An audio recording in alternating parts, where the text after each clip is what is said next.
Let's pray, Jack.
Well, hello there, ladies and gentlemen, and welcome to the 137th episode, the third episode of Live from the 70s.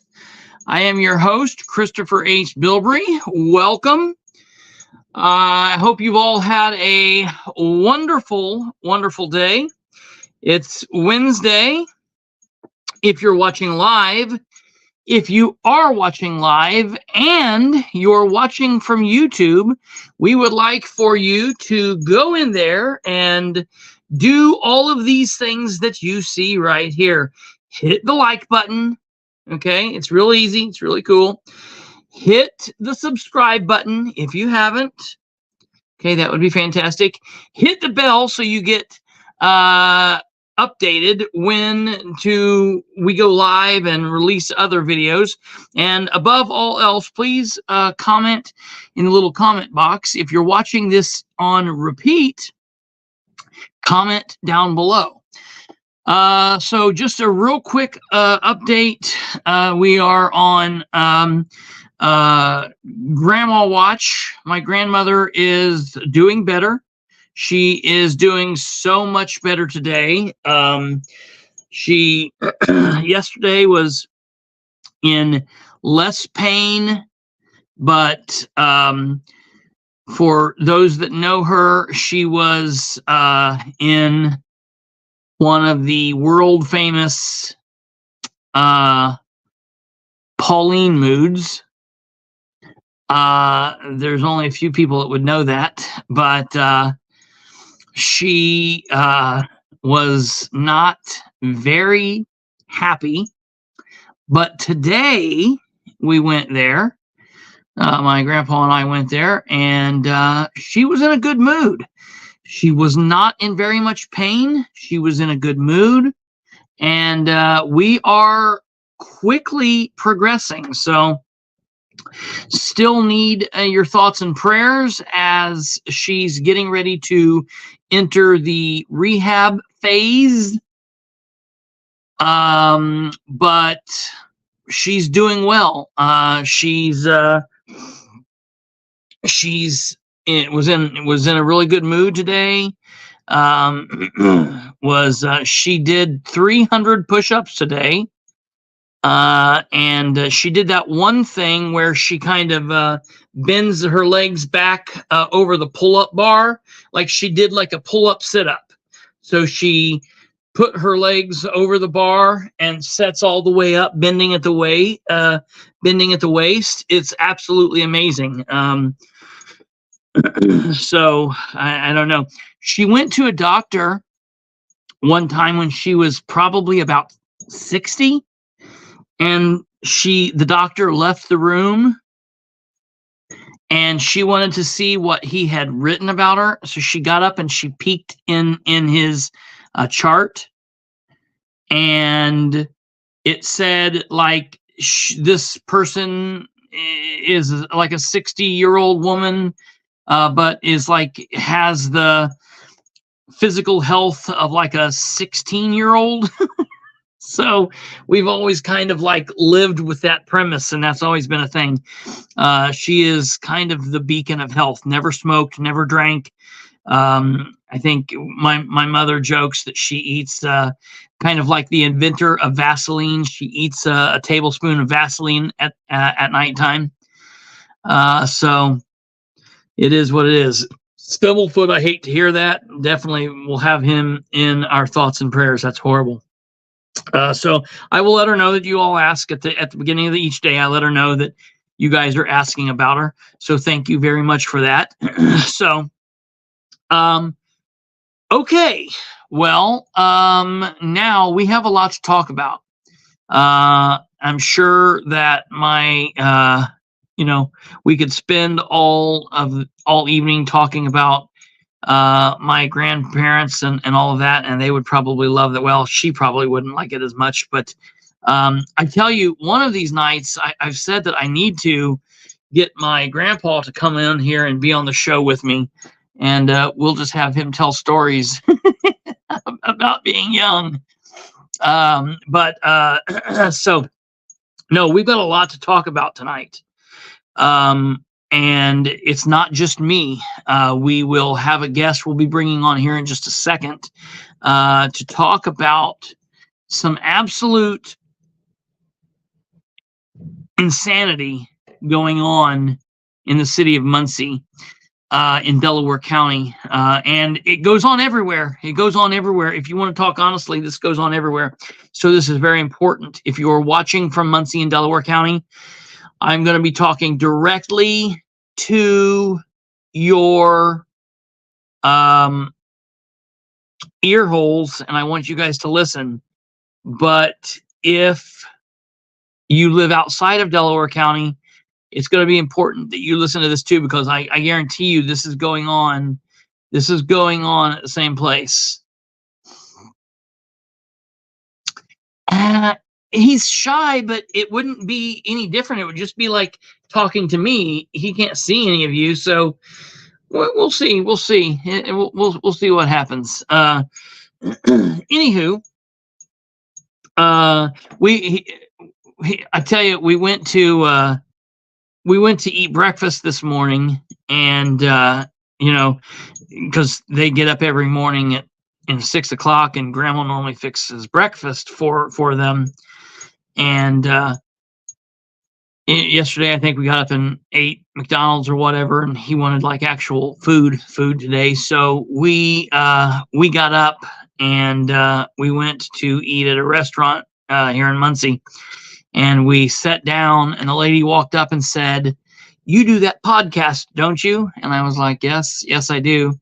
And then within a few minutes later, then Jerry Dishman came in, the Muncie City Council president. He came in and we spoke with him. And so I was kind of introducing my grandfather to the fans and political folk from Muncie. Okay, without further ado, I want to bring on our I just got a text message from someone who said that we've got a new nickname for the commissioner. He's no longer the Cowboy Kid commissioner. He is the Casino Cowboy Kid commissioner, obviously as a joke referring back to the situation in Las Vegas.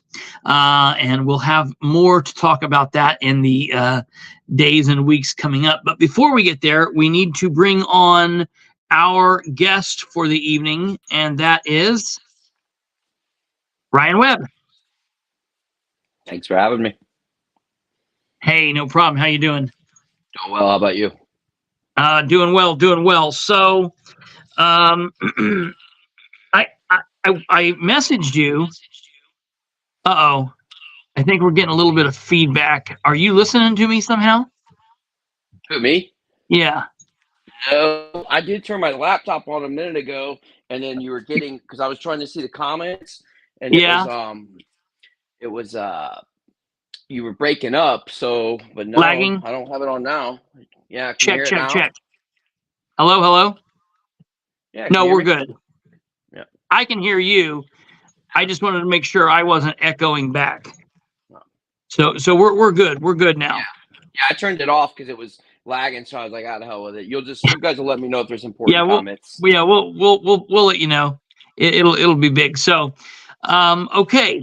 I, the reason I've been very busy the last several days. Obviously, had a family thing going on, but I noticed earlier in the day I was going to talk about I was juggling topics this evening, and I was thinking about talking about two different things, but I had one specific topic in mind, and I noticed that you had message or not message, but you had made a post, and it looked very close to what I was going to talk about. So I sent you a message and said, "Hey, we ought to link up because I think something's going on, and I think we're talking about the same thing here." So I guess just starting out, just to tell people, you have filed for reelection, correct? Yes, yeah, I filed last And week after the council meeting.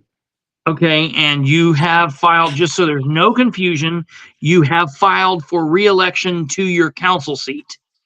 Correct. I filed re-election to my county council seat. I filed for the 47th precinct committeeman, and I filed for the District 2 state delegate. Okay, so there are three positions that you're technically running for. The delegate is a one-time wham bam thank you ma'am, and it's basically a volunteer position. You go down to the state house, you go down to Indianapolis, and you're involved in the convention. And then the other would be a precinct committee person, and a lot of people do that. And those are both very important roles, but the big one obviously is your council seat. Yes. Yeah, that's like the 90%, 95%. Yes. Sure. Okay. And so you're running for reelection to the council. It's an at-large council seat. It's the same seat that you've got. And basically, you and two other current councilors are running for reelection as well. I think. Have they both filed? I believe so. Yes. All of the incumbents have filed. Me, the other two incumbents, Jessica and Eugene, as well as another candidate, which is Amber. Those are the Yeah. four that I'm aware of. Yeah. Okay. So currently, there are four of you. The filing period ends at noon on Friday. So obviously, we're still very early in the political process, but it seems like there's a lot of rumors and a lot of turmoil that's currently going on, and it seems like it surrounds obviously. I mean, there's several elections going on this year, but in Delaware County, a lot of the turmoil is around the commissioner's race and around the at-large council race. And so I guess we'll just start off with, what are you hearing? Well, I'm hearing a lot of wild stuff. The things I'm hearing that's going on with Delaware County right now, I'm not happy about. I mean, from A to Z, our county government to the average citizen, they don't notice anything. But if you're someone who pays attention and you're on the inside like I am, or really you have people on the inside who tell you things, it is a mess. Our county employees are under threat of intimidation. If they fall on the wrong side politically, or if they step out of line, or if they're maybe even if they don't, if they're perceived, if someone thinks they've done something, employees are targeted. We've got employees quitting and leaving left and right out of the auditor's office. Ed Carroll, the auditor, he's been here. It's just been a mess since he's got in. Credit cards not getting paid, the power potentially getting shut off, the EMS buildings, like all these different crazy things. And instead of buckling down and saying, okay, I need to fix this, his answer is to quarantine the staff and basically issue threats to people to make sure that the information doesn't make it outside to the public. That's just one thing. And then you Yeah. got you got the commissioners. They're taking trips that are under the umbrella or the illusion of economic development, which to me sounds more like a guy's weekend, to Vegas and potentially Italy and other things.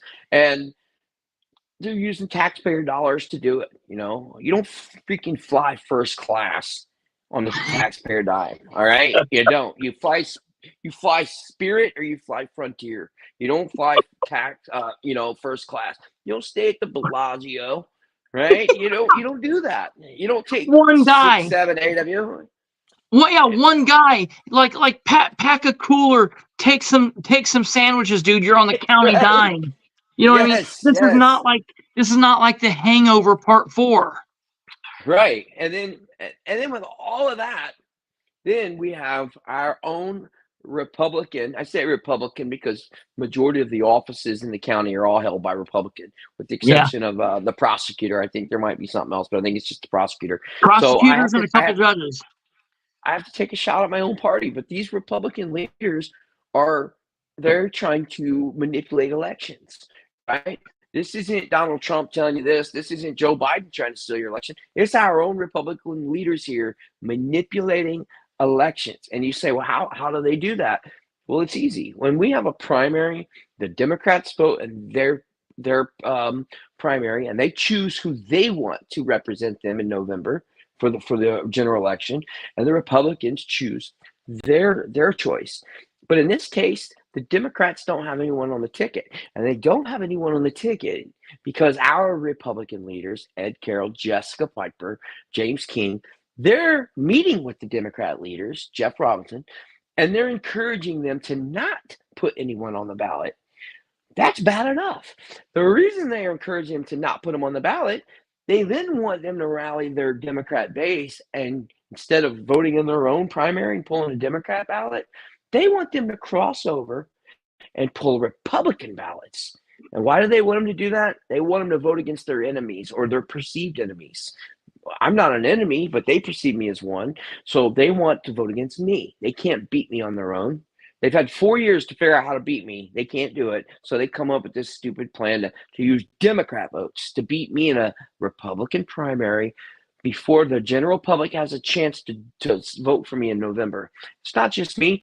They're also wanting to vote against Stephen Brand in the commissioner's race. James King is so terrified that he cannot win. And Jessica is so terrified that I'm going to win. And I'm going to win because my supporters are going to show up and they're going to vote. But they're so terrified of this. They're colluding with Democrats. They've crossed over to the enemy, and they're asking them for support to help beat me and help beat Stephen Brand. That's not the way the political process works. That's not. Well, I want to just tell you that's pretty much in line with a lot of the rumor that I've heard today and in the last few days. That's pretty much right in line. Backing up before we talk about the election, I have also heard a lot of chaos around the morale of the county building.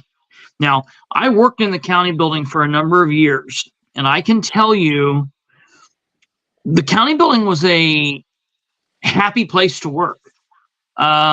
It was a place where the people in the offices all got along for the most part, and that from office to office people got along. And I feel like most people enjoyed their job and enjoyed what happened there. And I'm hearing by many people that it's been a long time, and I'm talking about primarily the focus is, you've got it's spread across two buildings now, basically. And right. So it's the county building downtown and the Justice Center out southwest of town. But it's focused primarily in the auditor's office. There's a lot of chaos going on there. You talked about credit cards not being paid. You talked about, and I had heard this rumor as well, that there was either an EMS building that the power was cut, or they came out and they put the tag on and like they were going to call, and the EMS personnel had to call up and be like, look, we are Delaware County EMS, please do not do this. We have like things that we need to keep on here. You know, Yeah. you can't just come That's cut our actually shit. it. You It know, was minutes from being cut. Yes. yeah. So I heard that same thing. So that's chaotic. That is really crazy if that's going on. And to me, it sounds like it is. But then, so that's one problem. You know, the morale. It's crazy. Government, to me, I just sat in a room with my younger brother and talked to him because he's right now not really happy in his job. And I talked to him about trying to get on as a government employee. And then now sitting here, I'm like, oh my God, why would I try to talk him into doing that? Because it's so crazy. Because I'm thinking back to when I was in government and it was a happy place to work. People loved that. They used to be cush jobs that like people liked, and you worked for the public. You kicked ass. You did your job, but it was still a good job to work at. It had good perks and a lot of good things that came with it. Now that's not the case. People are pouring out of City Hall as fast as they can. They're pouring out of the county government as fast as they can, and so that's chaos. But what really should, I mean, that should alarm the people. But what really, really should alarm the people here is the second thing that you talked about. And I just want to mention really quickly, for the people that are out there saying, well, wait a minute, are you guys saying you shouldn't be able to pull a ballot of your choice? I just want to say that's not what's being said here, because besides living in Delaware County, I've also lived in Randolph County, and I have friends all over, obviously, like all of us do. But I tend to know kind of what goes on in the political realm outside of Delaware County. And just say, for the sake of argument, in Henry County and Newcastle, okay? If you're a Democrat in Newcastle, a lot of times, if you want to vote and you want to have any choice in your election, you have to be a Democrat that polls a Republican ballot. So as far as, and the reason being is because there's just not Democrats that are running, because there are very few, if any, Democrats down there that run. So the reason I'm saying this is, if you're just a Tom, Dick, or Harry citizen out here, and this election, you want to poll a Republican ballot and you poll a Democrat, you're free to do as you please, and I want you to be educated, and I want you to vote informed. I just want you to be educated and vote, you know, however you want to. What we're talking about is not that. We're talking about the rank and file of the party. We're talking about the heavy politicos who generally are very militant in how they vote. They vote Republican always, and that's what they're going to do. Or they vote Democrat, and that's what they're going to do. And for them, this is something that Rush Limbaugh kind of talked about in Operation Chaos, when you have people pulling over. And, you know, obviously that's anybody's right to do that. But it's kind of a rigged way of working. And people really need to know. And to me, the biggest issue here is this. It's not okay for Troy Ingram to set and vote for a Democrat council president because he's going to get chastised. It's not okay for him to vote with fellow councilors that could be Republican, could be Democrat, on bills and on ordinances and for votes that benefit the city. Because if he does that, they call him he's not in good standing in the Republican Party, and they work tooth and nail to get him out of there, and they managed to get him thrown off the ballot, and he didn't. It was a horrible mess. So it's not a good thing if you're an elected official of one party and you work with other elected officials of all the parties to do the good work for your city. That's something that's not okay. But if you're you're a party gopher and you're a party person all your life, it's okay for you to work with the other team if it's done so in an effect to, you know, rig elections to go after this person or to make sure that King gets to stay in office. And it really, to me, it all circles around the fact that James King has a primary opponent. I want to remind everybody, James King was a Democrat. James King rode the coattails of Obama in 2008 when he ran for the council at large. He was the third lowest. He was the third vote getter, so he almost lost. If the fourth vote getter would have had a few more votes, he would have lost. This is then in 2012, King wanted to run for commissioner. He ran for commissioner as a Democrat. You just saw that up there on the screen, and he rode Obama's coattails again. Well, 4 years later, when the Democrat Party was tired of his nonsense and his ignorance, they ran a person against him, and King in the primary, and King was going to lose in the primary, and King said, "I don't want to do it." So King switched over to the Republican side. He switched over to the Republican side. Okay. And so what happened there is he then didn't have to go until November. He didn't have to battle that out till November, and he happened to luck out because the investigation into the city of Muncie came out, and all of that FBI stuff happened, and it was a good thing for the Republicans. So he lucked out. Well, now here we are, all these years later. He has a Republican primary challenger, and I will say basically he's flip-flopped, except but not in name. In name, he's still running as a Republican, but he and his comrades, Mike Jones and others, in my opinion, they've flopped back to the Democrat side, and they're saying, "Help us." Well, they're actually, that's exactly what they're doing. They're falling back on their lifetime of Democrat connections.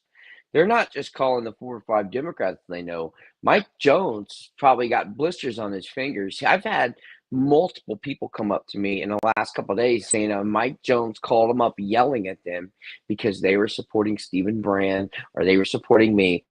Make no mistake about it. The commissioners, and King in particular, has turned Mike Jones loose with a clear harass them, and you pressure them to not vote for Stephen Brand. And obviously Absolutely. he's more focused on Brand than he is with me.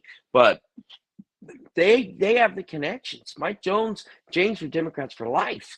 So they're not just calling a few people. And then when they run out of those connections, because they're more of the old guard, right? They know those old school Democrats, the old school, your granddaddy's Democrat. So who do they get to hit the new guys, the new age Democrats, the Cameron Grubbs, those people.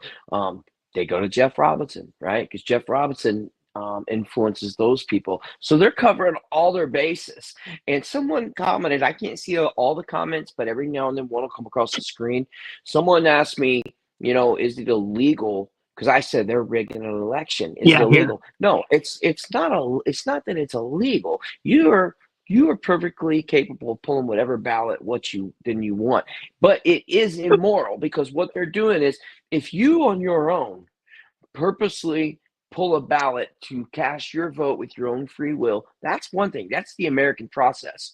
It's another thing for some person from an opposing party to rally people together and ask you to forfeit your free will and choose to vote, because you choose to vote against someone in particular in a party that you don't belong to. That, to me, is rigging the election. You're still using your own free will. Ryan. They're actively working to make sure no Democrats run. So there's no point in pulling a Democrat ballot, because there's nobody there to vote for anyway. Right. There's 2 parts to that plan. For them to pull this off, they need to ensure that no Democrats sign up for the primary, right? And you ask yourself, well, why would the Democrats do that? Well, there's no skin off their back, because if they don't put anybody in, right, the party who is controlled by Jeff, they can appoint whoever they want in June or July, whatever it is. So they're not losing anything by sitting out the primary, especially if they don't have a big stable of candidates who are wanting to go. And then they cross over, they knock out the people who they want. Now, I can't for the life of me think of why Jeff Robinson would think that would benefit them, because honestly, And I said this earlier, Jessica Piper better be very careful because Jeff Robinson, even though he didn't win, he's a smart guy. He may figure out pretty quick if he can rally enough people to cross over. Maybe this is their time that they take their shot at Jessica Piper, who's been pretty unbeatable in the general election. So maybe they take her out. Maybe they take her out and they take their chances running against me in November, since they know in their mind, everyone hates me. They think everyone hates me. So they think that they could easily beat me. They don't realize that for every one of them that hates me, I got 10 people messaging me that love what I'm doing. So it would make sense on their end if they're going to cross over to take out Jessica. However, I'm not even proposing that. Uh-oh. We lost him here for a second, folks. He was having some internet issue. We will continue to monitor what he's doing and hopefully get him back up here. But what I want to say, hopefully Kate will be able to monitor him and get him back up if he comes back in. But like Yoko just said, it sounds like this plan has been in the works for a lot longer than this election. Maybe so. Look at it this way. There's been a weird rumor that's been going around basically since the middle part of December. And this election, this rumor has basically stated that Christopher Bilbrey, myself, has been working with Mayor Dan Ridenour of the Muncie City Mayor's Office, the mayor of Muncie. We've been working together to bring down the Republican Party. And let me tell you who said this.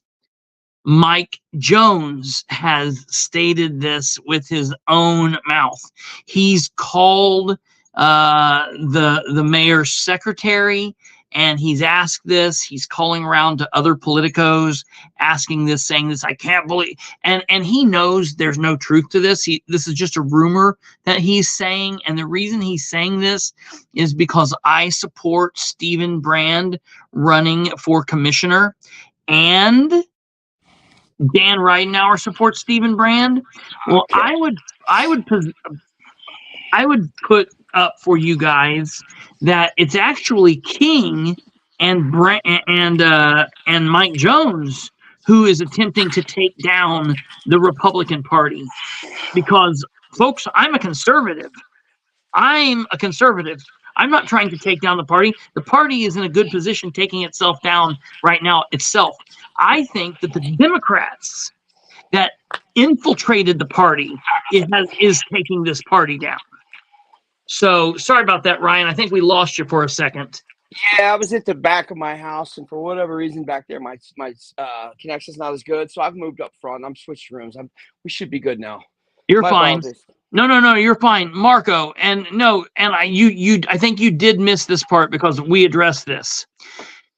If any citizen is just out there floating around in the world, and a citizen wants to draw a Republican ballot, or a citizen wants to draw a Democrat ballot and vote for whoever they want, more power to them. What we're talking about is not citizens just out here voting. We're talking about the militant politicos, the people who are involved in this on the Republican side, the people who are involved in this on the Democrat side. This has happened for years in Delaware County, and people have bitched and bitched and bitched about this. Let me tell you what this is. This is the following phrase. It's a Democrat. If someone's a Democrat, okay, let's say for the sake of argument, okay, right now I've got this thing in my hand. It makes me a Democrat, okay? I'm a Democrat. And some Democrats say it's better to vote for a Republican than a Democrat we can't control. All right. Now, with this down, I'm now a Republican. And there are Republicans who say, well, you never vote for a Democrat, but it's better to vote for a Democrat than a Republican you can't control. So we're talking about maybe immoral's even the wrong word, but we're talking about the fact that these people are playing games. What's the Constitution set up is If you're a person and you want to run for office, go file for the party you want, run for office. If there are Democrats that want to run, put your name in the ballot and run in this May election. Don't play some kind of game where you hold out so then the chairman can put you in, because you know when they do that, when none of the Democrats run because they're playing some kind of a game, what that will allow is that allows for the party chairman to then fill the seats for November, and we didn't get a choice to vote for those people. She will essentially put those seats in, and we won't have had a choice. That's the problem here. This issue that Ryan's talking about affects the citizens in many different ways. We're not sitting here boo-hooing about how it affects Ryan. It's taking choice away from the voters. Well, not only that, not only does it take away the choice, it's a chicken shit move just from a competitive standpoint. Yeah. Like, listen, we're not running for Congress. We're not running for Senate. We're local elected officials. It's not that deep. Right? You are so desperate to cling on to your perceived power. Yeah. It's not any power. I still live week to week just like all of you guys do. There's no power that comes with this job, right? But for whatever reason, they think they got power. They're so desperate to hang on to it that any hint of the possibility that they may lose, that they pull up this plan. Now, if I did this, they would be looking to ban me from the party. They would say, oh, look, here he is with the Democrats. Like, they have no problem crossing over and working with someone else if it meets their self-interest. It's not the interest of the people. If it was the interest of the people, they would let the votes fall where they would, and however they turn out, that's the way it goes. But that's not what they want to do. It's not even interest for the party. It's interest for James King. It's interest for Jessica Piper. It's the interest for the people in their circles that keep their jobs as stamp lickers and as $100,000 people that get paid because they bring ideas to the county that they may or may not take. It's all of the meal tickets that this pays for as well. There's a lot there's not power in this, but I'm telling you, there's a lot of people that get rich from it. Well, you're right, and especially from the commissioner's aspect, right? They have a lot more control than I have. For the council, like Jessica, I think it's more about an ego thing than it is about power. But again, I'm this nobody. I'm this, no one listens to him. He's nobody. What are you so scared about? You can't put your name on a ballot and vote. Like, I don't think that the Republicans I know, they don't give a shit about an internal strife within the party. They vote for Republicans. They're not happy that Republicans are working with Democrats to out another Republican, right? That's not what they want. They want Republicans representing their values. Okay. Right. So, when people like Jessica and James and Ed do this, now make no mistake about it. It was James who's at this meeting with Jeff, but I'm not an idiot. Jessica and Ed are involved in that. Okay? Sure. It's not a coincidence that nobody's all of a sudden running. And you know what? I'll tell them this. I hope they're watching. Bring all your damn Democrat. I'm gonna whip your ass with all your Democrat votes, because the people that vote for me are gonna show up anyway. They're gonna show up. They're gonna vote. They don't care that it's raining out. They don't care that it's cold out. They want their voice to be heard. They want someone to be a voice for them. They know I'm that person. They're gonna show up. So you can get all the votes you can muster. You can get all the Democrat votes you can muster. And I tell you what, if you're a Democrat voter, you got to have a little self-respect. Don't be someone's useful idiot. Don't be someone's tool. You're going to forfeit your constitutional right to choose who you want. Now, if you want to do that on your own, go at it. Have at it. Don't let no one manipulate you into doing that, because there's too many people that will wait on Jeff Robinson's orders on who to vote for. And for you people, whatever. You got to live with that. I don't really respect that, but whatever. But I don't give a shit how many of you vote. I'm gonna whip them anyway. I'm sure that my people will show up, and I'm sure Stephen Brand will get the votes as well. Oh, yeah. This is a hell of an election year, and I want to speak. I want to speak a little bit to the fact that I just saw this tonight. Jones had commented on another post and said, "I'm glad to see that Amber Green and Ryan Webb are on the Bilbrey Kiss of Death tour." Da da da da da.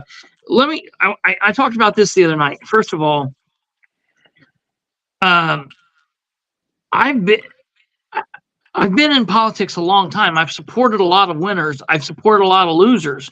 I've supported a lot of people that won that later I wish I wouldn't have supported. That's the name of the game. But I have, in the last few years, supported people that did not win. That does not mean that they're losers. It doesn't mean that they're bad candidates. It doesn't mean I picked duds. It means I'm not going to pick the party slouch, the person that's going to jump when they're told how high. I don't just go out and say, "Oh, Jessica knows the budget. She's smarter than anybody else." I don't play that game. Jessica is a scared official. She is a scared candidate. She is not good for the county, and she's taking the council in a weird spot, and I don't like that. King and Shannon are taking the commissioners in a weird spot, and I don't like that. And I'll tell you, I'm not a fan of Dan Ridenhour, but I've got to give him props for supporting Brand over King, because you know what? The city of Muncie and Delaware County, they might as well be the moon and Jupiter. They are not an entity that's inside of each other. That they don't do that. There's no conversation between the city of Muncie and Delaware County. There's conversation if Brand wins. And I've heard this stupid rumor that Brand is running because he wants to create Unigov. Like a city county thing, and like Indianapolis. Like Indianapolis. I want to tell the small-minded people here. The small-minded people. It would take a hell of a lot more people than one commissioner to pull that off. And that's not going to happen. You're not going to see that happen. If it happened anywhere, it would happen Fort Wayne. It would happen Evansville. It's not happening there. It happened in Indianapolis. I think it was the right decision in Indianapolis. It depends. I don't know, because look where Indianapolis at one point it was, and then they trashed it. Now look where Indianapolis is. Indianapolis is as bad as Chicago. It's completely controlled. One party control anywhere is not good. We got one party control here. We got one party control in the state of Indiana. We got one party control in Indianapolis. None of that's good. You need a little bit of balance and give and take, and we're not having that, and that's a problem. But Steve Brand is not going to push Unigov. This is not going to be Muncieware or Della Muncie anytime soon. Well, to be honest with you, I've not heard that rumor.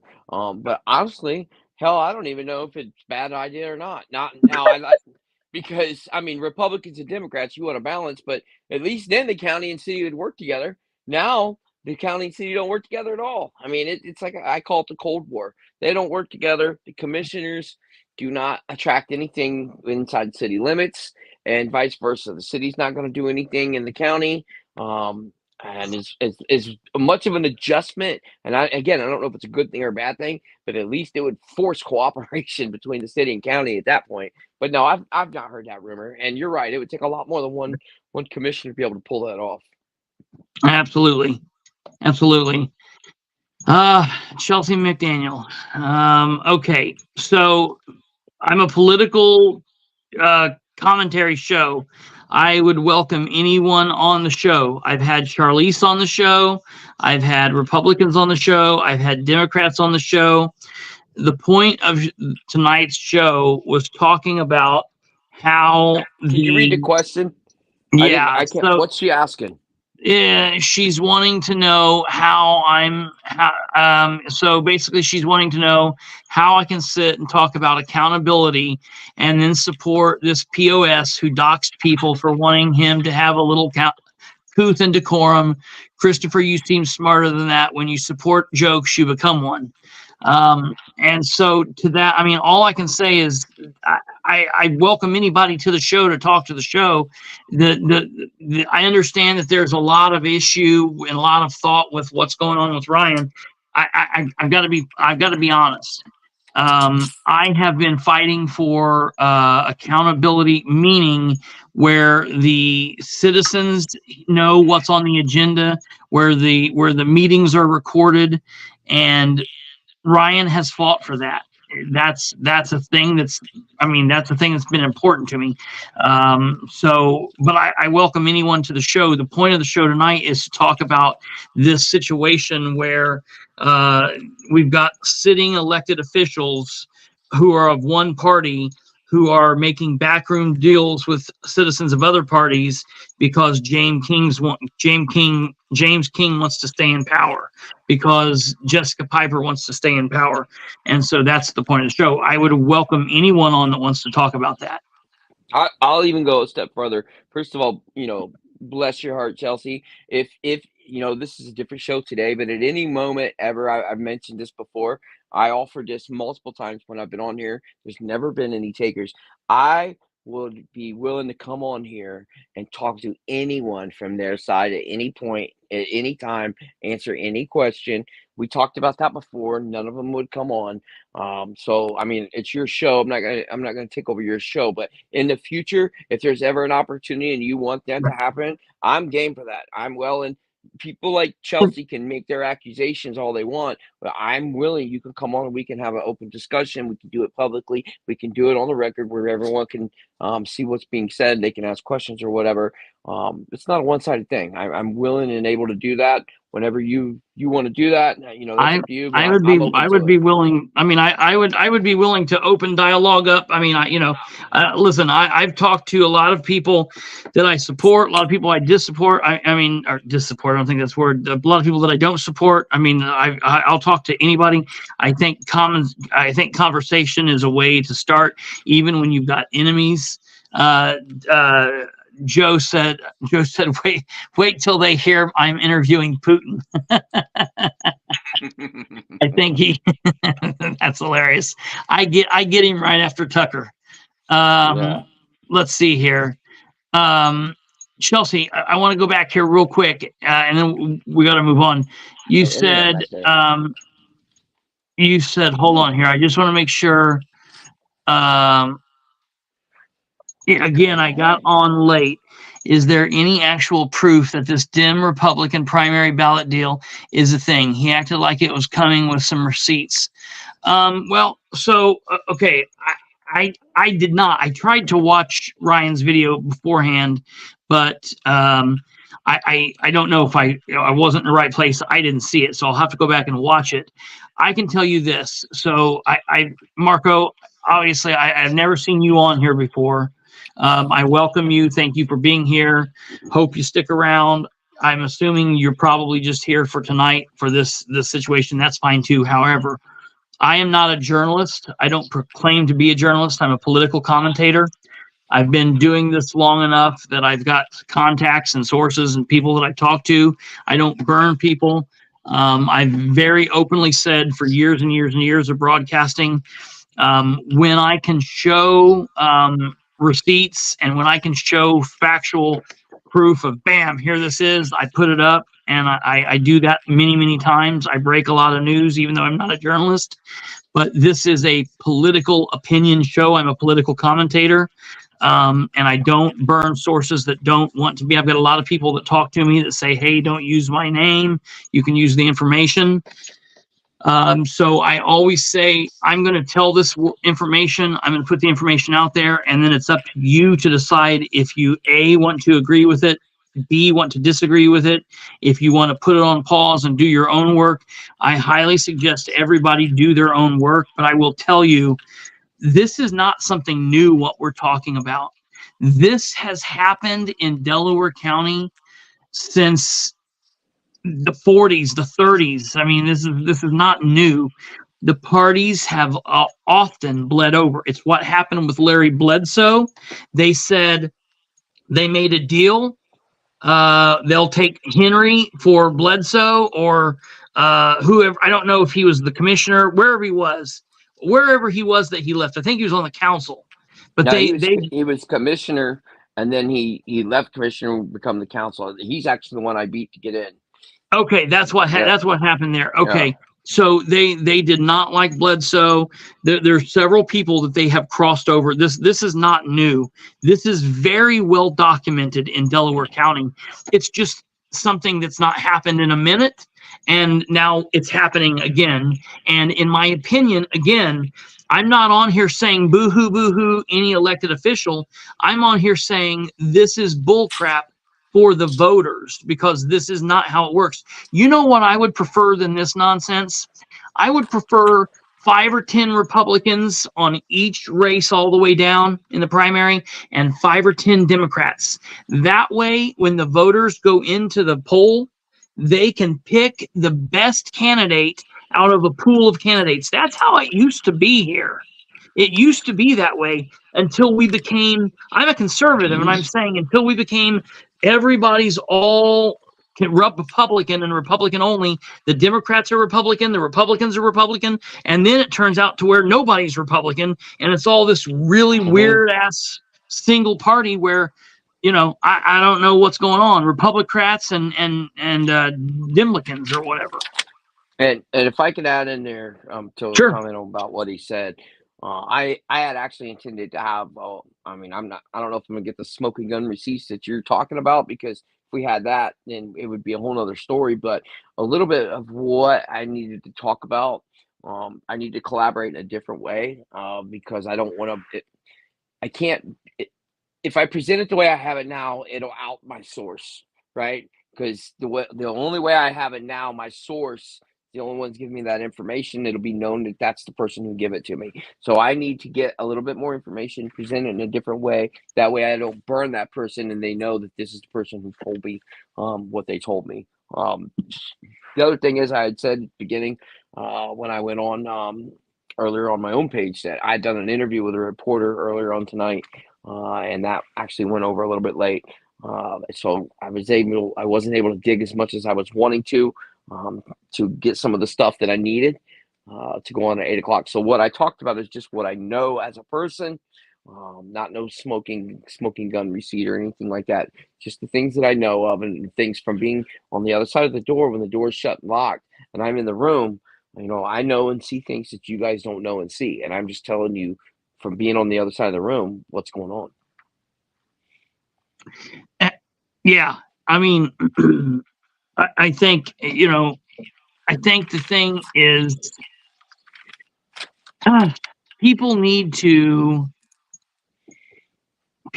understand that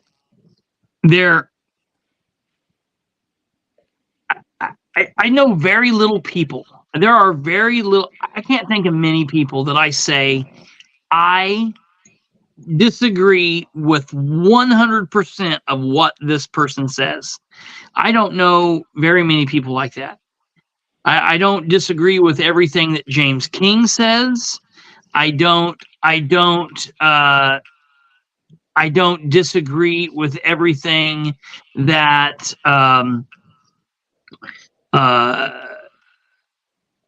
Dan Ridenour does. I don't disagree with. There's probably something that I could find that I would like about Biden. There's probably something I could find that I like about Trump. And let me tell you, there's probably lots of things I could find I don't like about Trump. And there's probably lots of things I could find I don't like about Biden. There's lots of things I don't like about King. There's things that I agree with Ryan on. There's things that I disagree. I'm sure there's things that I do that he agrees with, and there's things that I do that he disagrees with. For any human being to say, I just completely disagree with everything about you, I don't know that many people, I've always said that if people say they agree with me 100%, they're lying. And if they say they disagree with me 100%, they're lying. And I feel like that same thing goes with everybody else. So at the end of the day, I mean, there's always room for a lot of different conversation places, but this is one thing that I think people need to take a listen to, because and since the last presidential election, the whole idea of the election security and or good elections, bad elections, secure elections have been a topic. Well, I can tell you that there's nothing illegal going on here. It's just you got to decide if you as a citizen want the very best choice when you go into the ballot box, and if so, we need to run these elections as they are intended to be ran. And then if people want to flip over and flop over as private citizens, do what you want. But when we've got the parties that are, doing all this nonsense and chess playing and taking pieces off and putting pieces on, it mixes it up, and it's not played in a way that it's designed to be played. All you have to do. There's a couple of questions in the chat here, Brian. Okay. Yes, ma'am. What's the breed of your dog? She's a blue Doberman. Doberman. Yeah, Okay. blue. Yep. Okay. Second question. Do you have any actual evidence of what's going on between the Republicans and the Democrats? Or is that something that you're working on trying to get? Or is it right now it's rumors, but it's from multiple, multiple sources that are saying the same thing? I have verbal confirmation from people who participated. So I have verbal confirmation from people who participated, as well as numerous other sources. Yes, but no, I don't have a written document or anything. Now, as far as some of that other stuff, for example, the flight Vegas. Well, there was someone who was on the plane with him coming back from Vegas. That we've spoken with. So yes, I get how people could be skeptical because how rumor mills get started, but you've got very close sources who are on the plane. They got on the plane in Vegas. They got off the plane in Indianapolis. They had the Vegas on thing the is plane. 100% true. Yeah, that's a done deal. And if anyone is skeptical, call Jeff Robinson and ask him if he's met with James King. He probably won't make a post about it, but I bet if you call him one-on-one, he'll probably tell you name in a one-on-one names. Conversation. Wait. Yeah. Wait, what do you mean name names? We've named names. I've been naming names. James King, the Republican leadership, Ed Carroll, Jessica Piper, James King. We're probably talking. I'm sure the attorneys are intermixed. The Democrat leadership, the folks, in and around both parties here, and no, the people who gave him all the confirmation. Well, he's not the only one that got the confirmation. I've heard this as well from various people. I'm sure some of the people, I'm sure some of those people are the same people. Some of them might be different. I don't know about Ryan, but I don't ever burn sources. I've talked to a lot of you people out there. Because at the end of the day, if somebody chooses not to believe something that I'm saying, I'm okay with that. If you want to call me a liar, that's fine. But I've been wrong very, very seldomly. If I am wrong, I come back and I say, "Oops, I was wrong on this," and I clear it up and we do that thing. But I have been wrong when I say something on this program. There have been very few times that what I've said has turned out to be inaccurate. Here's the thing you have to understand. People know I've gotten a reputation. People know that I'm going to speak for the people. They know I'm going to speak out about things that are important. So because of that, I get calls all the time with information. Not everything I take public. Some things I work on behind the scenes, but I get calls from people you would never, ever, because everyone knows that the Republican Party works against me. That doesn't mean everyone in the party works against me. I have people within that party that are in the circles, that are in the 5 or 6 people that are in the room who call and tell me things, right? They think just because they lock me out that I don't get access. I have access to the people who are in the room, and they feel some type of way about what's going on. They're not going to speak out about it because they don't want to burn their reputations, their relationships. So what do? They tell me, right? Yeah. So even though I'm not in the room, I might as well be in the room because the important people that are in there are telling me, right? Yeah. I'm only 1 or 2 people away from literally being in that room. And when you hear it from multiple people, so say you got 7, 8 people in the room and 2 different ones tell me, well, now I really know. Now I've Yeah. confirmed it, right? They think that I'm, I'm the leak here. Same thing Chris deals with. They think I'm the one who tells him stuff. I rarely tell him anything. Yeah. He gets I his mean, stuff right. from a lot of other people, but they all assume it's me telling it. Yeah. but they would blow your mind. They go home, they tell their wives. They go home, they over here, they're talking to their kids here. Like, or maybe they'll just tell their friend. People don't keep secrets, man. It gets Yeah. out. I'm Right. telling you. Yeah. Yeah. Well, who was in the room? So it's James King, who is a Republican Democrat. Okay, he was a Democrat first.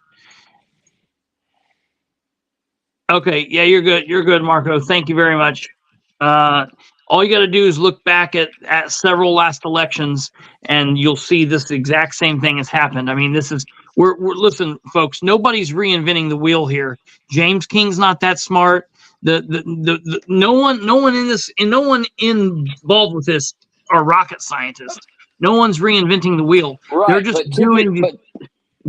and traditionally, it's been the Democrats who have utilized this to Yes. get people out because they've Yes. controlled things. Like if they wanted Linda Yes. Gregory out, right? Or they wanted Larry Bledsoe out, or they wanted James King out. What's new is this is not something that's traditionally done with Republicans.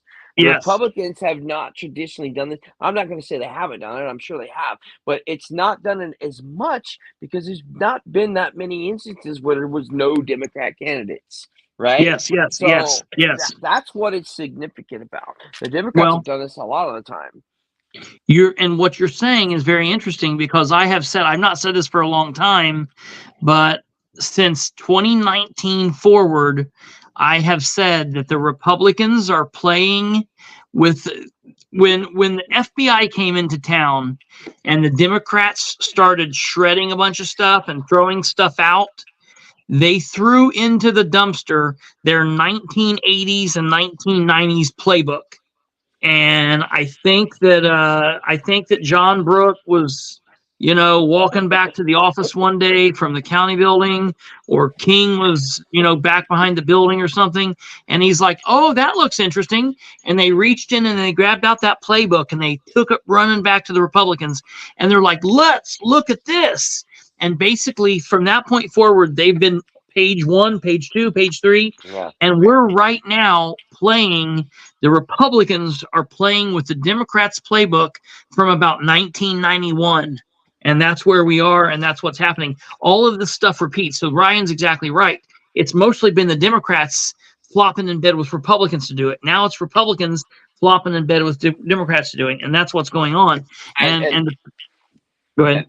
Well, what I was going to say is, listen, I'm the one speaking out publicly. I'm not the only one concerned.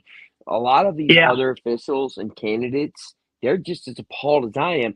They're just not quite willing to take that step because once you do, you're on the outs, right? They don't want to alienate themselves from the party. They like the access. So they're just as pissed as I am. That's why they tell me, because they don't have the courage to say it themselves. But this is common stuff. So, but not everyone is okay with it. There's plenty of people who are like, I think in this time next year, they'll be sitting right next to me. They might be speaking out just as much. They're just not there yet. People do this in phases, right? Yeah, that's very true. They're at the phase now where they're like, this is bullshit. I don't agree with what's going on, but they're not quite there to say it themselves. They'll tell me in private. And then maybe, you know what I mean? Next year, they'll be voicing their concerns like I am. You'll hear candidates and elected officials say, well, I don't say anything because I have to work with them, right? Sure. I gotta work with them. Look, who are we kidding? I have to work with Jessica. I have to work with Eugene. I have to work with all of them. But what are we pretending about? They know I'm not in their circle. I mean, we can exchange pleasantries and we can be polite to one another, but we're not on the same side. We're just not. They work against me. I don't work against them. I'm just trying to focus myself, but they're actively working against me, and that's okay. But I'm not going to pretend that it's not happening. So me calling them out and me speaking out isn't like, oh man, he's got to work with them. Look, I'm just saying what everyone already knows. I'm just saying Yeah, it. you're Right? saying. Let's stop. Let's quit dancing around this bullshit and put it out there. Yeah. Well, I'm gonna tell you, and I'm gonna tell you what it's like. If anybody, if anybody in here has went through the Mason, if anyone's ever become a master Mason, if anyone's ever went through and done that, or you've got a relative that's done that, you got a dad or a grandpa, if you went through and you've went through your entered apprentice degree and the fellow craft degree and the master Mason degree, when you do that, it's a secret club and you're not supposed to talk about it, because if you do, lots of bad things will happen to you. You know, they'll bury you in the sands of the sea and all that nonsense. Okay, I went through this. I did this when I was in Randolph County. I did it because my family had my grandfather done this, my uncle had done this, my dad did this and did this whole thing, and they've all basically renounced it and did all of this stuff and all of that. I went through from a very inquisitive mind. That's just how I am, and you know, it's like that. It's like you're in this inner club with politics. It's very much like that, and you're allowed to know these secrets. Now, the Masons, anybody can get online and Google what goes on in a entered apprentice degree, and hell, there have been people that have worn cameras in there and recorded it. You can get on and learn all the secrets. It's nothing. It's not anything magical. It's just a bunch of nonsense. Okay, this is the same way. Anybody can that's been around and follow these people and know these people, and if you talk to anybody, everybody knows pretty much everything. But it's kind of like when it's like a clubhouse. You know, I'm in here with my friends and you're out there, the He-Man Woman Haters Club, and we're going to keep the women out, you know, that kind of thing. And once you break that trust, it's like it's no big deal because everybody knows what's going on anyways, but now you're just not part of us. And so that's kind of what the deal is, and that's what everybody else wants to keep up this mirage of having this secret club, that where they, you know, they are here and they are, you know, amongst. What I wish is just everybody would come out with it, and if we could all just get on the same page of saying, like, look, we all know that we're playing a bunch of nonsense with each other here, and that this is you know, let's get on to reality, then we would be much better. But it's going to be a while before that happens. Like he said, and that's very true. I agree with Ryan 100% on that. Yeah, I had touched base earlier on my page when I was talking. I talked for a few minutes, went a little longer than I expected because I knew I was going to come on with you. But it's not just crossing ballots. It's not just getting involved in personnel decisions at the county building. Again, they have an HR rep. They don't need county council members and commissioners involved in personnel decisions at the damn county building. That should be politics out of that. But it's not. Yeah. Hey, Pam at HR can't do a damn thing without the commissioner's okay. And if she does do the wrong thing, they'll override her and she'll look stupid. Right? Yeah. So that's what we're talking about. We're talking about the commissioners wasting money, spending $40,000 plus on a study to project our revenue. That's our job. That's what the council does. We don't need you spending 40 grand of taxpayer money, wasting it to do my job for me. Right? We've not had to borrow money my entire time on the council. I'm the only council member that can say that. Right? In my entire time I've been on the council, or the entire time I've been on the county council, we have never, ever had to borrow money. Right? No interest payments, no nothing. We don't need the commissioners to spend 40 grand to tell us what our projected revenue is going to be. Right? When you're spending money like this for no reason, you got to ask yourself why. Who the hell's doing that study? Who's getting that 40 grand? Right? Right. You know, I got, this is one of the things I need to get the details on. I have it in my paperwork. I just didn't get a chance to bring it up. But there was some sort of study with the sanitary district about some sort of addition. And again, I'm paraphrasing here. And if the sewers could be tied in, I guess there was like 300 grand spent. And that could have been apparently been done, from my source tells me, the sanitary district could have done it for under $100, and you're spending $300,000. So again, I have that. I just got to fine tune that and dig it out and make sure that I give you exact numbers. I'm going to paraphrase right now, but the information's there. I just didn't get a chance to pull it up. But when you're talking about these kind of expenses and the fact that Mr. Brook gets that 2% of the ARP money, let me tell you another thing. This is some bullshit. Everyone used to be mad about this. You remember that $20 million of ARP money that the county got, right? Yes.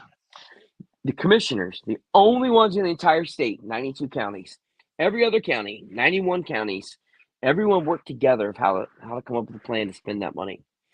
Our county, one county out of 92, those commissioners decided that they didn't need all of our collaboration. They passed an ordinance that gave them the full power to decide how to spend that money. Two people, Shannon Henry and James King, because Sherry's irrelevant. She's outvoted. They decided how to spend that $20 million, right? Of that $20 million, 2% goes to administrative fees. Actually, I think it was 10%. I said 2% earlier, but now that I'm thinking, it's 10% because it was $2 million. And you ask yourself, well, who?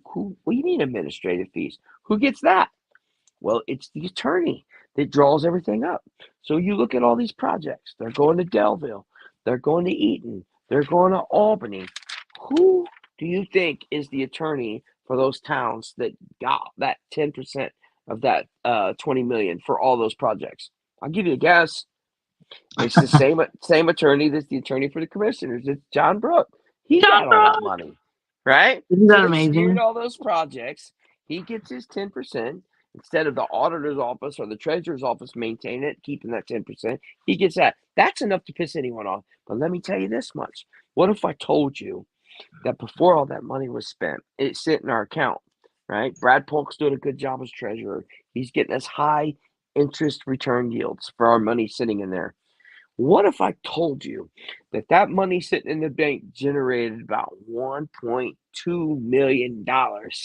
And instead of that money staying in the general fund where the county council has the authority to disperse it how we choose for county government, what if I told you the commissioners are going to write an ordinance giving them control of that $1.2 million?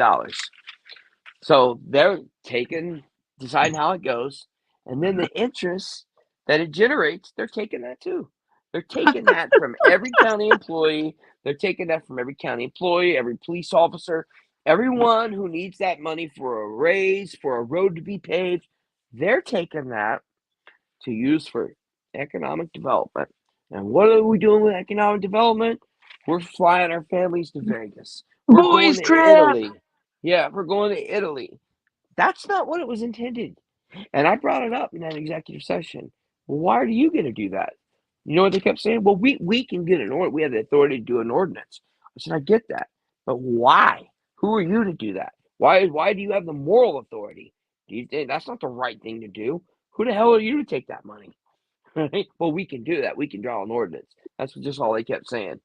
I get you can do it. That don't mean you should do it. That money Right. should go to the people of the county. The floor, not the ceiling. Just because it's okay. That's government of just good enough. When it's just good enough, when it's the law says we can do it, you got to ask yourself as people, are you okay with your government doing just bare minimum, just enough to be legal, or would you rather your government be doing the highest level best they can do to be putting shit the best way possible? I don't. Do you know how James King presented it to us? We did you guys a favor last year when we let you keep that $1.2 million so you could give those raises. But you guys are going to have to figure out how to live within your means this year because we may not be so generous this time around. That's how he presented it to us. Oh, no, let me tell you. Thank you, Mr. King, for letting the county keep our own interest money. Yeah. Thank you. How grateful should I be of you for doing that? this is the shit we have to deal with. Yeah, Like, I no, and mean, let me tell you the reason he's spanking you, because there's been a couple of you, not just you, there's actually a couple more. There's been a few people on your council, not just you, that have been kind of sticking it to the commissioners, and they don't like that. So they're going to start punishing you guys. mhm. You Well, guys are going to be punished. they let it be known that they helped us out and that we needed to get our stuff together with our budgets. Now listen, part of what they're saying is not wrong. We do need to get our stuff together with our money. I said this a couple of months ago. My council that I currently have, they're all new except for me and Jessica. They have 1 year into their belt. At budget time last year, we had spent double the amount at budget time than the previous year's council had done the entire year, right? We had spent double the amount. I have a concern. My concern is that every time someone comes to that podium and asks for money, my council gives it to them. Every time. It's yes, yes, yes, rubber stamp, rubber stamp. No one ever says no. I'll give you Weren't some you advice. just talking about this? Being What? afraid to say no? Yeah, right? Yeah. That was last night. Yeah. It was So, last time. We were just if- talking about people being afraid to tell others no when they're in government. Yeah. It's just very Yeah. bizarre. Well, I've said no more than all of them Yeah. combined. Council, commissioners, all of them. I say no more in 1 year than all of them have in my entire 3 years total combined. And the reason why that's a problem is because we don't have the money. So when they keep saying yes, yes, yes, that affects our budget. And Yeah. it's the same thing this year. Everyone said yes, yes, yes to everything. We've only had one meeting, but you pay attention and follow along. We don't say no enough. And I issued a challenge. You guys have got to start saying no more. If you are a department head, all you got to do is ask and you're going to get it. Yeah, right. We do not say no enough. We should be saying no 30% of the time, right? But we don't say no at all. So when you do that, and it comes time for the budget, that all comes out of the budget. That's all extra money that's not budgeted yet. So if we're saying yes to $500,000 every month, and you get to the budget meeting on month 8, you've got $4 million you've spent that, or wait a minute, I said that right? Yeah, $4 million that you didn't plan for. People got to start saying no. So they're not wrong on that aspect that we have to get our shit together when it comes to that. However, we don't need their charity of them giving us the money that's already ours, because they Yeah. present it like we're giving you our money. And then, but no, it's not your money. You have to create an ordinance to get it. It's our money that you're going to take from us, that you're telling us if we play along, you'll let us keep. That's what it is. You know, it's a mess, man. It really is. That is not the way it's supposed to work. That's not the way it's supposed to work, man. I mean, And I've been hard on Sherry, and I know people who love Sherry, like, oh, we love Sherry. I love Sherry. I love Sherry. But Sherry is not doing enough. Sherry is in these meetings. She knows more than me. She Yeah. knows what the hell they're doing. Sherry, if you're watching, you're not doing enough. You've got to speak up. You know the things they're doing, garbage. Speak up. I know you're going to get outvoted, but you can still speak up. You got to Yeah. do more. You got to do more. Yeah, right. I get outvoted every meeting. I mean, that's part of it. But you can have a role by speaking up and being vocal and letting the public know what's going on. You know, you can find your role. It's there. But you know, I think the county is not in the doing the best we can do. But like you've said multiple times, we have an opportunity to fix it. We've got a great commissioner candidate in Stephen Brand. I'm obviously running for re-election. Amber Green's running for re-election. You know, you guys have the power to make the decisions, but it's not just you. You've got to get your family and friends to vote the primary. You cannot sit the primary out. You cannot. I said this earlier on tonight. People get to November, they complain. We don't like either of these candidates. Well, the problem is when you set it out and when you set out the primary in May, that's when you had good candidates to choose from, but you didn't vote. So the party squeaked through their picks. Now here you are in November ready to vote for somebody, and you don't like either choice right? Yeah. You have choices now. You cannot sit out this primary election. You have to vote, and you need to get everyone you know to go vote. You have to. You have to get them to vote. Otherwise, you're going to let their stupid plan pay off, and it's going to work. Yeah. I can't get look. I can't scream it enough. Listen, folks. I see your Facebooks. I'm friends with 5,000 of you. I see you post stupid crap all the time. You need to be posting the link to this show. You need to be posting the Delaware County Commissioners meetings. You need to be posting the City of Muncie Council meetings. You need to be posting your picks for who you support. You need to be telling people, hey, voters registration is open. You can register between now and sometime in April. And if you're not registered, you need to get registered. Remind people that felons, you can vote with a felony. People don't know that. Remind people if they moved, they need to update their address. If they got a divorce, they changed their last name, they need to update their address. If they got married, they need to update their address. If they just moved here, listen, folks, you have agency in this, and you need to get agency in this. This is your election. It's not Ryan's election. It's not King's election. It's your election to put these people either back in office or put new people in office. And I'm telling you, November, you got to pretend like this is 2 different years. We've got a very important presidential election in November. And that's something that we're going to cover on here a lot. We're going to talk about national politics as we get closer. But I'm telling you, who cares how screwed up the national politics is if you're just so screwed out of your mind in your hometown and in your county and in your state? If we can't fix what's going on here local, nothing else matters, man. This is where it touches you more. And I'm telling you, like Ryan just said, it's going to be all over. It's going to be all over. But the shouting on May 8th. Tuesday, May 7th is election day. On Wednesday, May 8th, it's done. The King and Brand, we're going to know who wins on Tuesday, May 7th. You don't get to vote for them in November. You're going to vote for one or the other. In this situation with Eugene Whitehead, who's never won an election that he's ran, he has to get appointed in. He shouldn't win this election.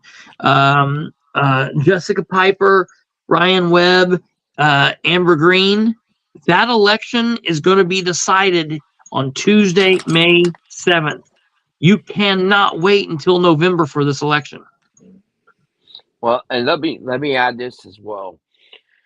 Listen, I'm in the rooms. I know people may sit up there and smile, and the average person doesn't know who's working for them and who's not. Shut up. Quiet.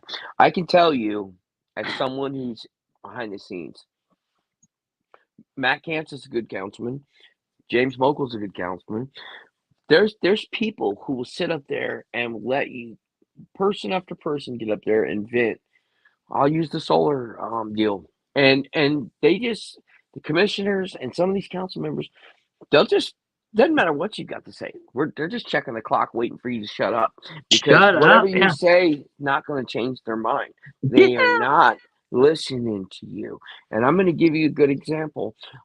I've heard you. I've spoken to many of you. I plan on this special hearing at our next council meeting. We're going to have our council meeting at the end of February. I think it's like the 27th, I think. And then immediately following that, we'll take a 10-minute break. We're going to have our special hearing.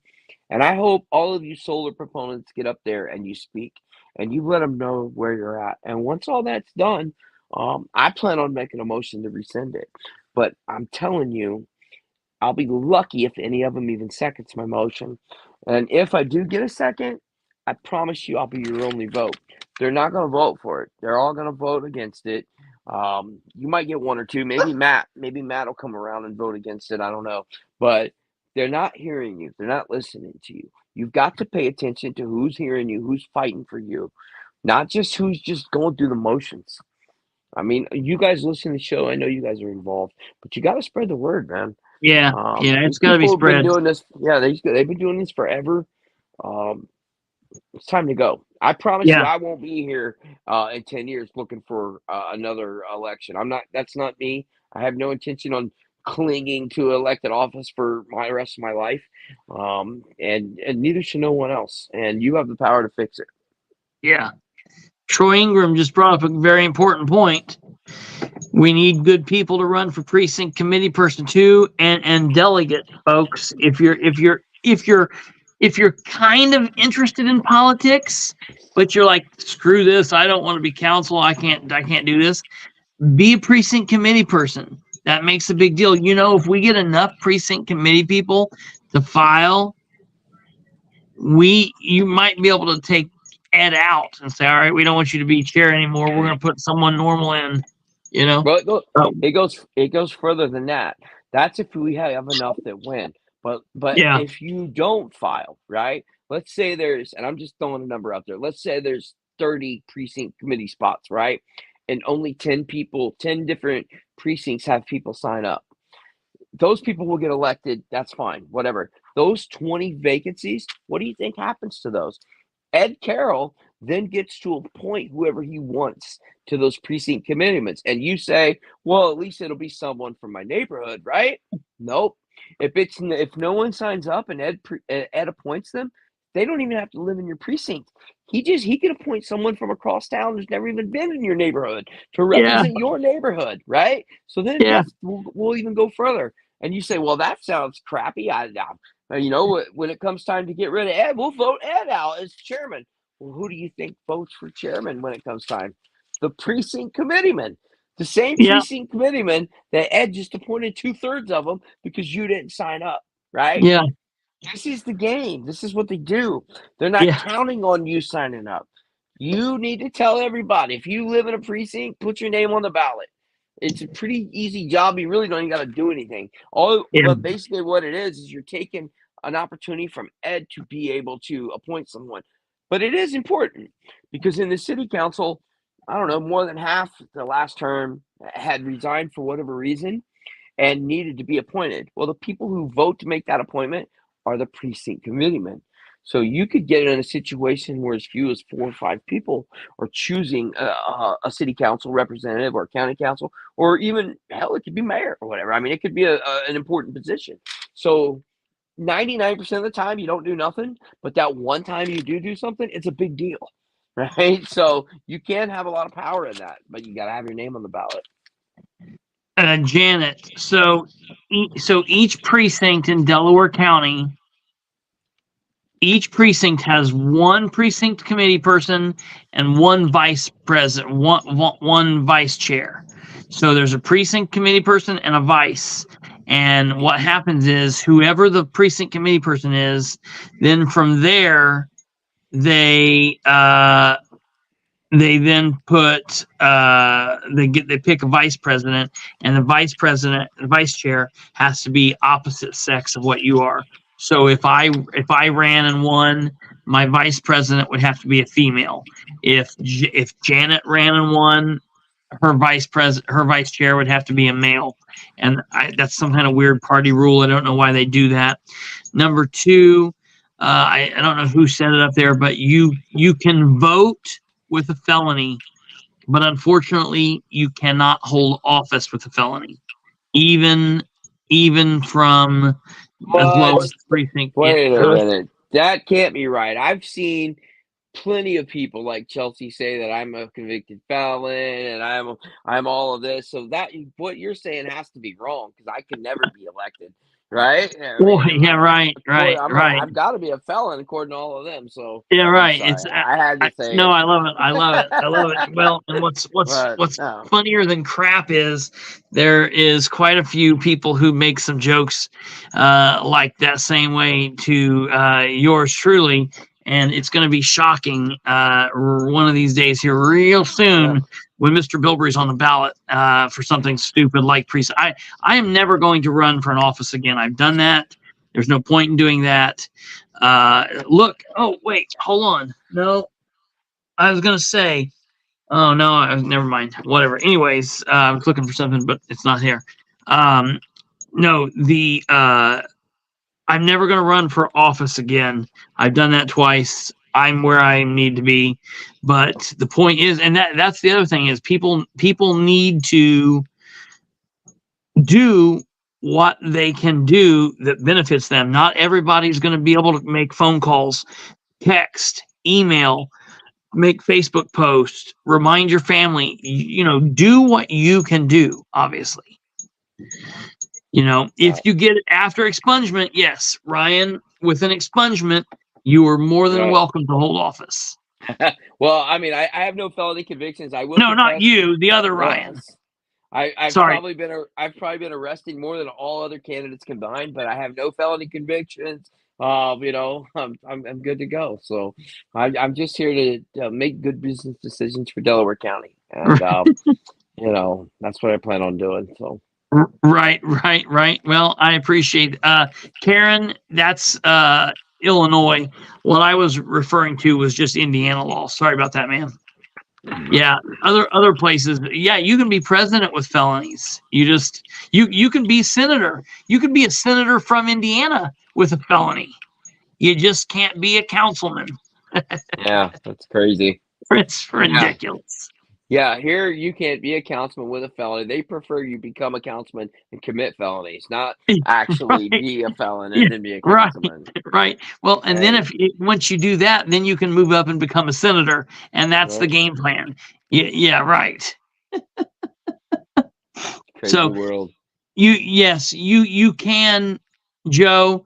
You can be a cop with expungement. You can be a teacher. You can also, you absolutely 1000%, you can hold office if you've had a felony, but it's been expunged. You can. Let me see here. Troy, you can, but can whatever you sent that, can you send that to Kate? Because I'm on my phone and I can't get it off of wherever you sent it. So we can plug whatever you're asking, but can you send that to Kate? And then Kate can put it up. Before we roll out of here and I let you go, I want to show you a couple things while Kate is doing that. I want to show everybody this, and just so everyone can remember this, so we can remember just kind of what we're dealing with here. And you got to take people kind of at their words, right? That's very important. I want to kind of go back through these times here and just show everybody what we're dealing with, okay? Here's a little thing from James King that says, this was in 2021. I've had several people approach me. What do you all think? Elect James King, Republican for Congress, 2024. It's 2024. Why is he not running for Congress? I wish he was running for Congress and would get beat there and then he would go away. All right, so that's strange. He put that up just in August of 2021, but that must have fell through. Well, look at this funky post. This says January 23rd. This is January 13th, 2021. I would like to set the record straight. I am absolutely not running for sheriff in 2 years. He did, and he got beat badly. I also will not be moving to the city to run for mayor. Good God, I hope he doesn't ever do that, but if he does, that'll be horrible. This will be my last term as commissioner. I made a promise to my wife that I will not run for another local or state election. Well, that's weird. He put that up in January 13th, 2021. All right, look at it. Look what this says. February 24th, 2021. Today, I removed all personal belongings from my office with the Daleville Police Department. Next step is a conversation with the town board president. Time to set up my retirement date. I'm ready. And then he went in and he talked. And guess what? He got like a pretty big raise. And he went back in and decided to still be chief. Now, this is probably one of my favorites. September 8th, 2021. I think it's so funny to watch some little pussy mean mug you. The little bitch won't say anything. Just look at you like he's some sort of badass. Shit is just so too funny. I thought that one he was talking about me because he was just in our council meeting staring at me and then went out in the hallway and that post come up just a little bit later. But I hey, know. whatever, man. You know, I know. here's the thing with King. Obviously, folks, you can count on him if he's going to make a promise to his wife and swear to her that he's not going to run ever again. Then surely you could take him at his word when he tells you that everything's on the up and up, right? I mean, if he's his wife, who he lays his head down beside every night, he swore Yeah. to her, he promised her, no more. Yeah. Right? Yeah. There it is. It's up there. Absolutely not going to do it. Now go one more farther back. That one's the one for sheriff. Go to the one where he promised his wife. No, it says, I made a promise to my wife that I will not run for another local or state election. That's not that. That one says, I'd like to set the record straight. Yeah, no, it says that down there at the bottom. Oh, okay. I'm sorry. I didn't say it. My apologies. So, yeah. So if he's saying that to her, then you can take it to the bank that whatever he tells you is just as honest. Yeah. I made a promise to my wife. I would not run for another local or state office. I lied to her, but I'll always tell you, the public, the truth. You know, where's that one post he made where he said, I made a promise to the Republican Party that from this day forward, I'm really a Republican. Did you find that one? Because I heard he was meeting with Jeff Robinson to gather a bunch of Democrat votes. I know where that's at. I don't have it, but I will get it. But for all of you people that know what a real big Republican he is, I want you all to see this too. This was when he ran for commissioner as a Democrat. So just keep in mind, you know, we're not dealing with somebody here that really knows what all's going on, you know. Put that on a shirt. I ought to start selling those. King for commissioner as Democrat again. That would be hilarious. Oh my God. I don't even know what to say about it. It's ridiculous. I heard he's telling people, he's advising candidates that want to run that the only advice he has for them is to not take pictures with me. What's funny is I've got pictures with him. I can put up a picture right now of him and my bowling event where he came into my bowling event in 2020. Yeah. Matter of fact, that's the one he tried to attack you at. Yeah. He runs out and we have this we go out and have this great big long conversation and he's like, oh dude, that was so wild. Yeah. I got that recorded. You know what happened? That was Sunday. And the next day was Martin Luther King Day, Monday. And on Tuesday was the Delaware County Commissioners meeting where Mike Jones poked me, where he's sitting all the way across the aisle and he gets up in the middle of the meeting to come over and sit down next to me when somebody moved. And he's literally poking me in the side to the point I have to say, stop touching me. And then he gets up and grabs me by the shirt. Oh boy, dude, I tell you, you cannot make this crap up. You're a lot better guy than me because the way I tell people to stop touching me is that elbow right in the freaking face. I wish. Well, I ain't gonna say it. Yeah, I get it. I hear you. No, you know, and the thing is that's what I knew that's what they were looking for. Bilbrey beats up old man. You know, he runs around acting like a badass, except for the time that he gets knocked down, and then he's like, "I'm a helpless old man." Yeah, old man or not, you gotta have boundaries. You know. Yeah, absolutely. So. Well, I appreciate it, Ryan, for coming on and talking the talk and telling people what you knew. I'm gonna tell you that pretty much lined up with everything that I heard today.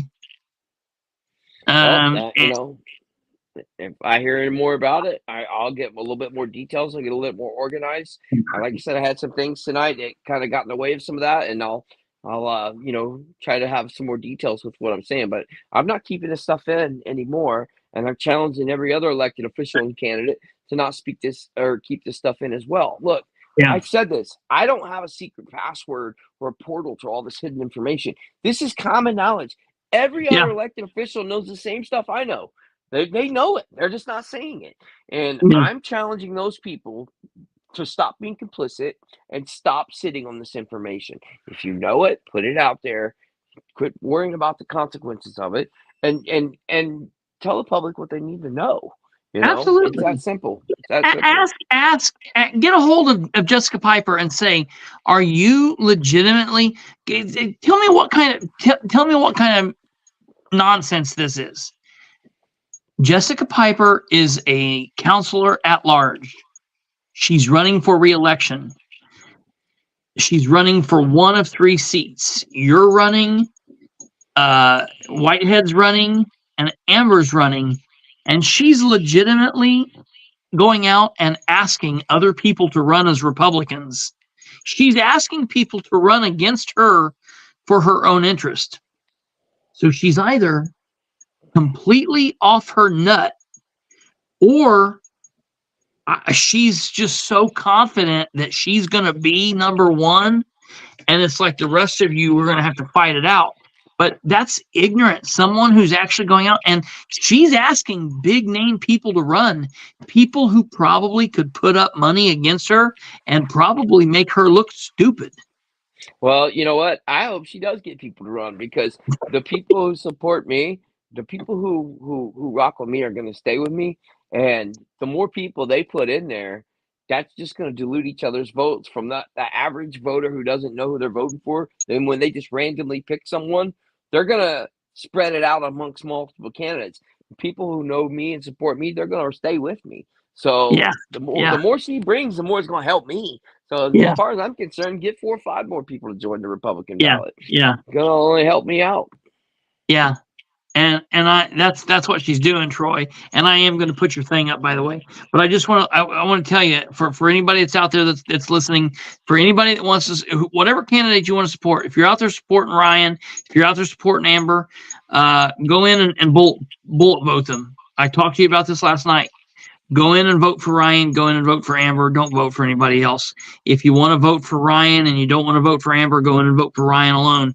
If you want to go in and vote for Amber and don't want to vote for anybody else, vote for Amber alone. But if you're supporting those 2 candidates, don't vote for the third person, because you're just giving another vote to someone else besides them. People don't think about stuff like this, folks. I'm just telling you. You gotta think smarter, not harder. Not only that, a lot of people think they have to pick 3. I know. The ballot says choose 3, so they choose think 3. They have to pick 3. Yeah. You don't have to pick 3. In fact, I encourage you to not pick 3.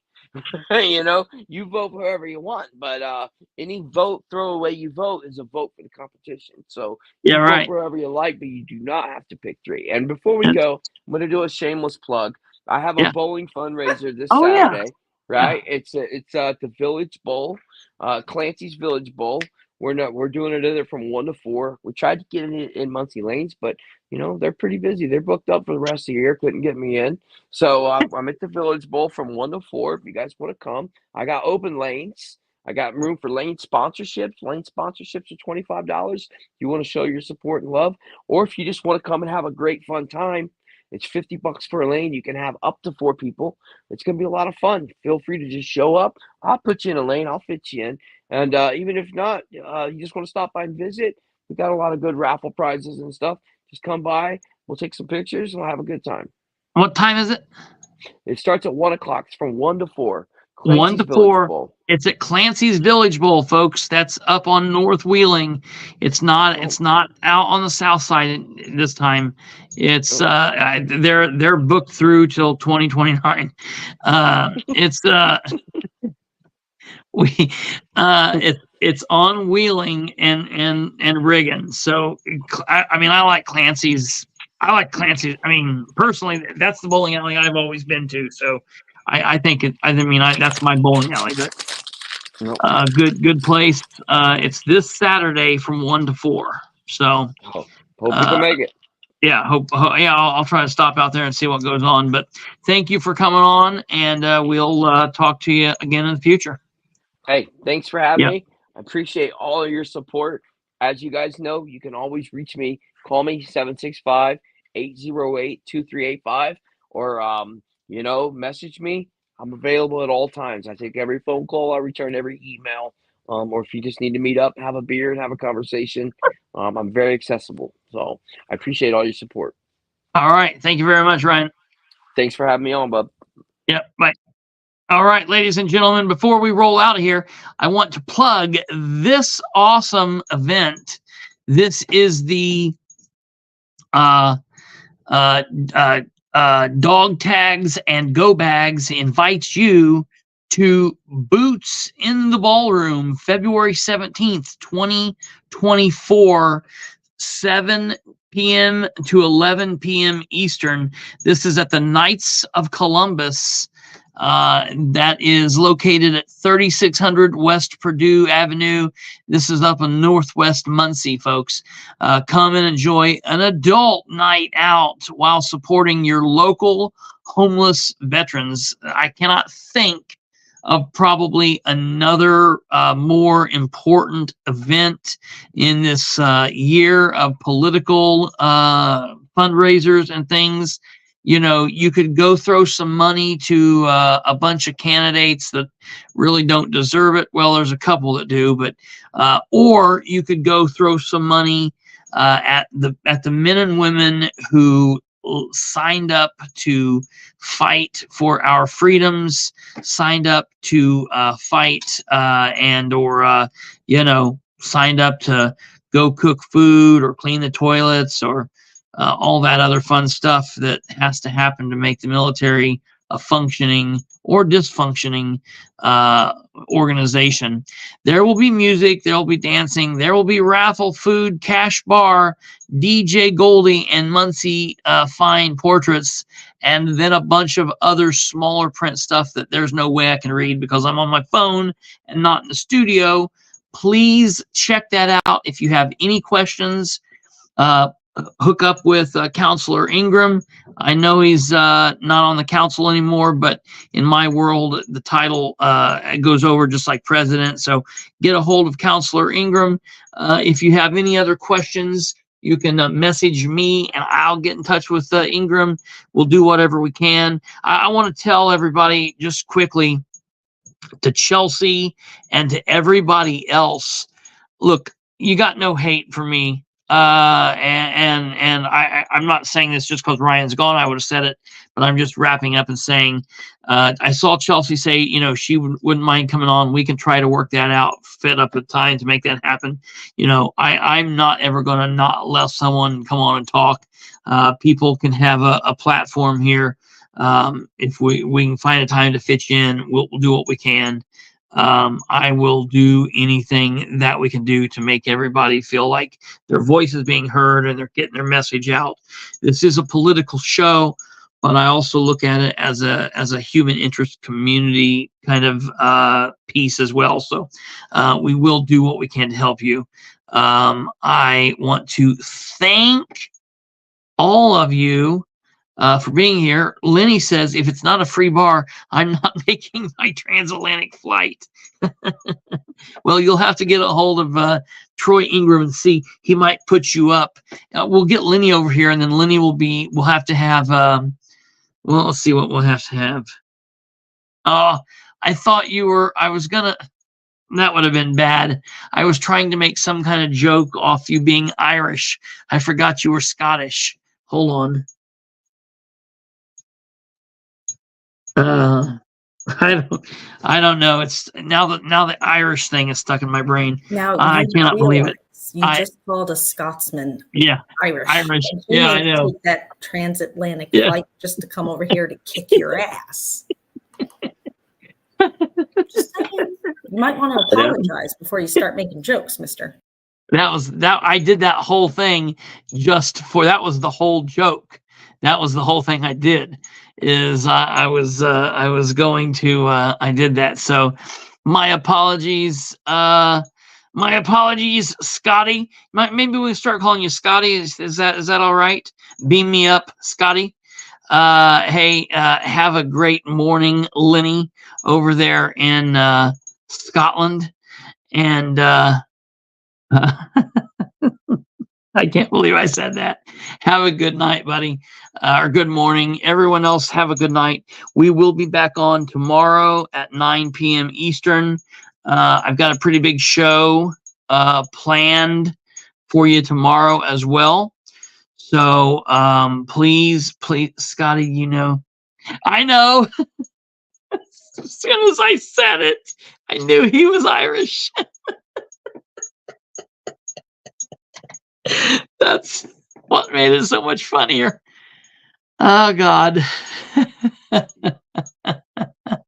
You guys have a good night. I will see you tomorrow. Take it. Oh, happy birthday, Brandon.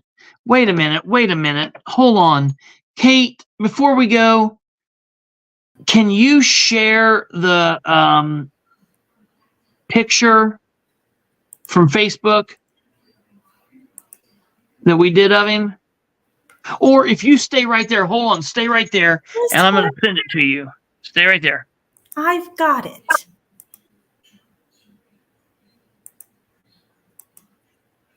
I'm getting it right now. You are just always a thorn in my side. Here, look, it'll look better there. I just sent it to. Oh, yes. And D.W. Williams, David Williams, Mike Jones said that was a fake name. He said that David Williams was Christopher Bilbrey. Well, David Williams filed to run, and it's not me. So Mike Jones will have to see how we'll pull that one on. You'll have to. There we go. Happy birthday, birth month, Brando. Here's to another year of weed whacking. And there's Brando with a birthday cake.